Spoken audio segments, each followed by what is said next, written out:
Pasal 11 ayat 10. Dan mereka yang diam di bumi bergembira atas mereka dan akan bersukacita dan akan saling mengirim hadiah karena kedua nabi itu telah menyiksakan mereka yang diam di bumi. Mereka di sini bergembira karena dua saksi itu mati. Ayat 11. Dan sesudah 3,5 hari itu, roh kehidupan dari Allah masuk ke dalam mereka, dan mereka berdiri di atas kaki mereka, dan ketakutan besar menimpa orang-orang yang melihat mereka. Jika Baukem benar bahwa ini hanya kiasan, ini hanya simbolis, agak aneh di sini. Apa arti rohani dari bagian ini? Apa kiasan di sini, metafora ini apa? Nah, lebih baik ini dianggap harfiah dengan suatu pelajaran bagi kita, teladan, mereka menjadi teladan supaya kita juga berani bersaksi, memberitakan firman, menginjili, dan tidak takut mati. Istilah roh kehidupan dari Allah, pneuma zoes dari Allah, kata pneuma ini dapat diterjemahkan seperti sini, roh, boleh juga berarti nafas, boleh juga berarti angin. Di sini agak sulit dipastikan apa ini roh kehidupan, mungkin Roh Kudus juga. Karena teks asli tidak memakai huruf besar, huruf kecil. Jadi agak sulit menafsirkan ini. Tetapi ini dari Allah. Yang jelas ini dari Allah. Ini mengingatkan kita pada Nabi Yehezkiel pasal 37. Dan pasti ini menjadi suatu penghiburan bagi jemaat Smyrna yang dianiaya. Ini juga pasti menghibur setiap jemaat dan setiap orang percaya yang dianiaya. Ada kebangkitan. Ada kebangkitan. Ayat 12.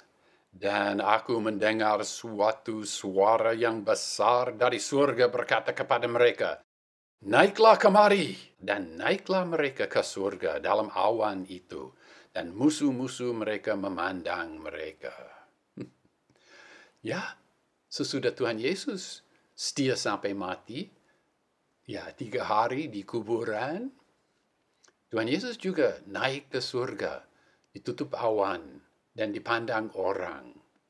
Ya, jadi ada kesamaan di sini. Boleh juga membandingkan 2 Raja-Raja pasal 2 ayat 11. Ayat 13.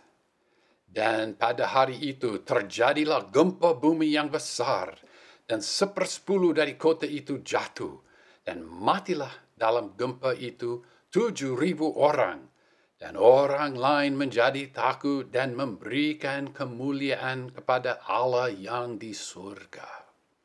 Wah, ini sangat penting ini ayat ini. Satu hal kita mengamati bahwa juga pada waktu Tuhan Yesus dibangkitkan dari kuburan ada gempa bumi. Gempa bumi ini menyebabkan 10 dari kota Yerusalem jatuh dan 7.000 orang meninggal dunia. Malapetaka yang lain lebih dahsyat, lebih banyak orang meninggal. Tetapi ini perincian ini sangat menarik. Memberi kemuliaan kepada Allah yang di surga, ini menceritakan pertobatan yang sungguh-sungguh. Mereka bertobat, percaya pada Tuhan Yesus Kristus sebagai juru selamat mereka. Bandingkan misalnya Wahyu pasal 4 ayat 9, pasal 14 ayat 7, pasal 16 ayat 9, dan 19 ayat 7. Juga lihatlah Yosua pasal 7 ayat 19, dan Nabi Yeremia pasal 13 ayat 16. Lihat juga Yesaya pasal 24 ayat 15. Dan di sepanjang kitab Wahyu tidak ada memberi kemuliaan kepada Allah yang tipis, yang dangkal. Tidak. Ini menceritakan pertobatan yang sesungguhnya. Nah, Baukem mengemukakan di sini perbandingan dengan 1 Raja-Raja pasal 19 ayat 18. Di situ kita membaca bahwa 7.000 orang dikhususkan tidak berlutut kepada dewa Baal. Yang lain semua murtad, yang lain semua menyembah berhala.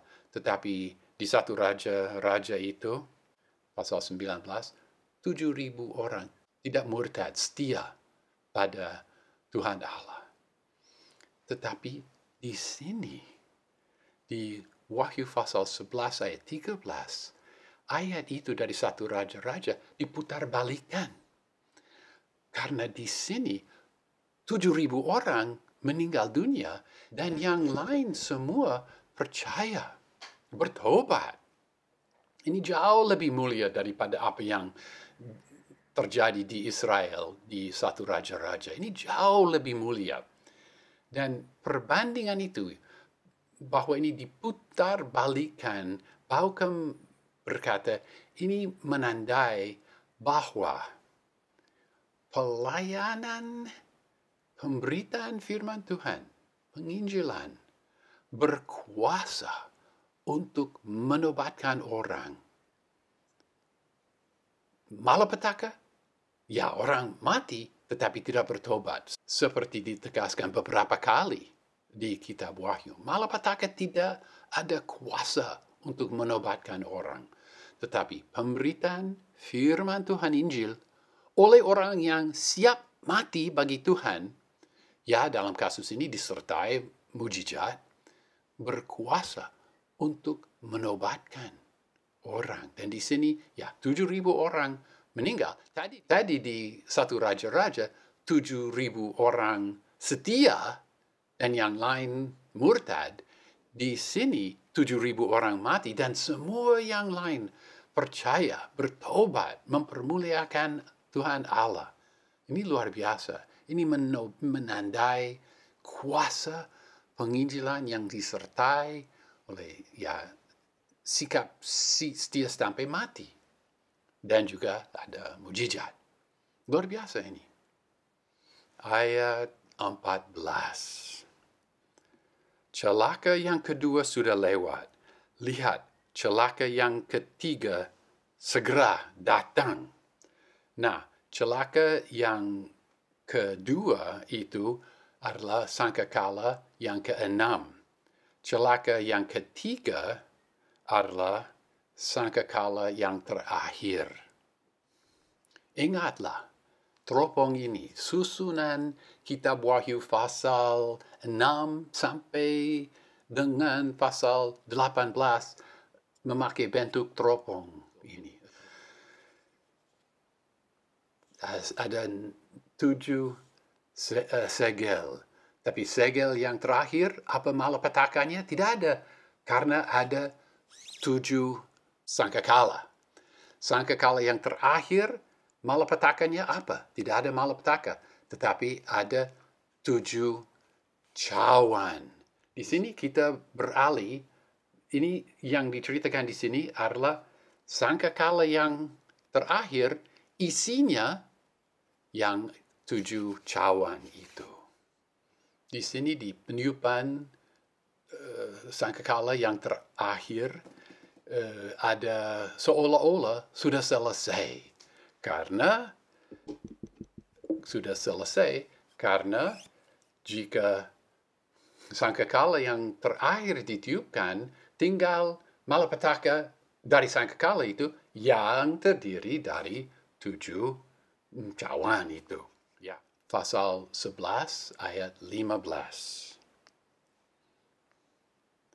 Dan malaikat yang ketujuh meniup sangkakalanya, dan terjadilah suara-suara besar di surga berkata, kerajaan dunia telah menjadi kerajaan Tuhan kita dan Kristusnya, dan ia akan memerintah sebagai raja sampai selama-lamanya. Tidak ada hukuman, karena kita harus menantikan 7 cawan, tetapi ada sukacita di surga. Ayat 16, Dan ke-24 tua-tua yang duduk di atas takhta mereka di hadapan takhta Allah jatuh pada muka mereka dan menyembah Allah. Kita sejak pasal 7 kita tidak melihat ke-24 tua-tua, tetapi pasal 7 ayat 11 dan pasal 11 ayat 16 mirip. Tetapi di pasal 7 ayat 11, malaikatlah yang jatuh di atas muka mereka dan menyembah. Di sini, ke-24 tua-tua jatuh di muka mereka dan menyembah Allah. Ayat 17, sambil berkata, kami mengucap syukur kepadamu, ya Tuhan Allah yang Maha Kuasa, yang ada dan yang sudah ada, karena Engkau telah mengambil kuasamu yang besar dan telah mulai memerintah sebagai Raja. Ungkapan ini telah mulai memerintah sebagai raja agak rumit diterjemahkan dari bahasa Yunani ke bahasa Indonesia. Mulai memerintah sebagai raja adalah suatu kata kerja yang dibentuk dari kata basilus, yaitu raja.